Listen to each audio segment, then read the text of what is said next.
You are tired. You've had a long day. All you are looking forward to is finally getting into bed and getting that much deserved sleep. The lights are off, the room is quiet, and for once you are ready to rest. But the moment your head hits the pillow, your mind starts running a marathon.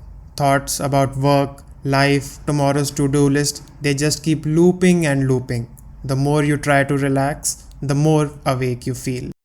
Sleep isn't just switching off, it's a delicate dance between two systems. First, sleep pressure, built up by a chemical called adenosine. The longer you are awake, the more adenosine piles up in your brain, making you feel sleepy. Second, your circadian rhythm, your body's internal clock, which decides when you should feel sleepy. It's synchronized to light, temperature, and routine. When both align, high adenosine, low light, stable rhythm, you fall asleep easily. When they don't, well, welcome to the 3 a.m. staring contest with your ceiling. So, some nights those systems simply don't sync up. Maybe your brain chemistry is off, maybe your routine's out of rhythm, or maybe your body is ready for sleep but your mind refuses to stop talking. Let's unpack that. When you are stressed, your brain releases cortisol and adrenaline, the same hormones that keep you alert in a meeting or during a workout. But if those stay high into the night, your heart rate, body temperature, and alertness remain elevated. Add caffeine, doom scrolling, or late night work, and your brain gets the signal we are still in go mode. Then there's the racing mind, when your thoughts just won't stop. What's happening here is that your brain's default mode network, the system that handles daydreaming and self-reflection, refuses to power down. Instead of producing calming alpha waves, it stays in fast beta waves, the same state as active problem solving. So while your body is in bed, your mind is still holding an imaginary board meeting. Anxiety, stress, or even excitement like before a big trip can all trigger this. It's not about thinking too much, it's your brain literally stuck in a higher gear. Your circadian rhythm works like a 24-hour clock tied to light and darkness. When you stare at your phone at midnight, the blue light tricks your brain into thinking it's still daytime. That blocks melatonin, the hormone that signals it's time to sleep. Even if you feel tired, your brain won't get the message because chemically it's still daytime inside your head.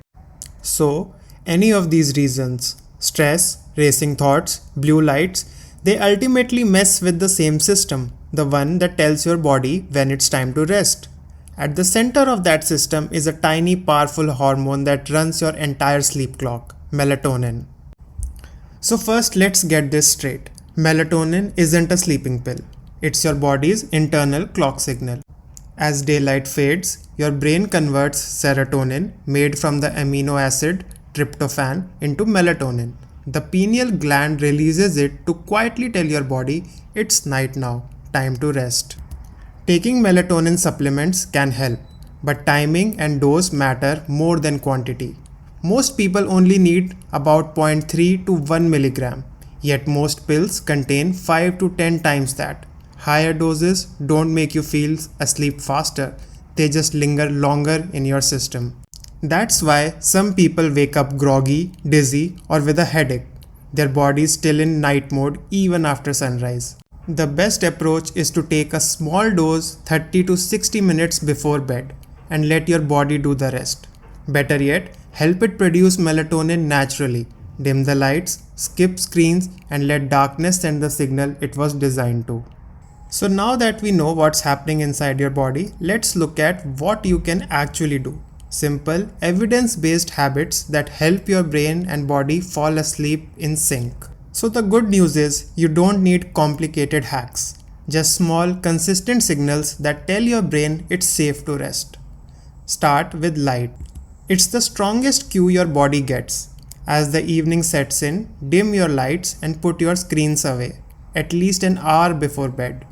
Blue light from phones and laptops trick your brain into thinking it's still daytime, blocking melatonin release. Next, cool down. Your body temperature needs to drop slightly to fall asleep. Keep your room a bit cool or take a warm shower before bed. That post-shower temperature drop helps trigger sleepiness.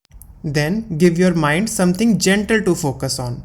Techniques like the 478 breathing method or the cognitive shuffle, where you imagine random unrelated objects, calm the brain's racing loops and slow down mental chatter. So, consistency is the real magic word. Try to sleep and wake up at the same time every day, even on weekends. Your body loves rhythm. It trains your internal clock to know when it's time to wind down. And finally, keep caffeine for earlier in the day. Stay hydrated, and if you wake up during the night, avoid checking the time. The moment you do, your brain starts calculating how much sleep you've lost, and that restarts the mental race. In the end, good sleep isn't about forcing your body to shut down. It's about creating the right environment so it chooses to. So why can't you sleep? It's rarely just stress. It's a mix of chemistry, timing, and rhythm. Your brain isn't broken, it's just out of sync. Give it the right signals, light, calm, and routine, and it will do what it's designed to do: rest, recover, and reboot. If this helped you understand your sleepless nights, leave a like and share it with that friend who texts you at 3 a.m. because they can't sleep either. And if you love diving into why behind everyday mysteries, hit subscribe. Sweet dreams.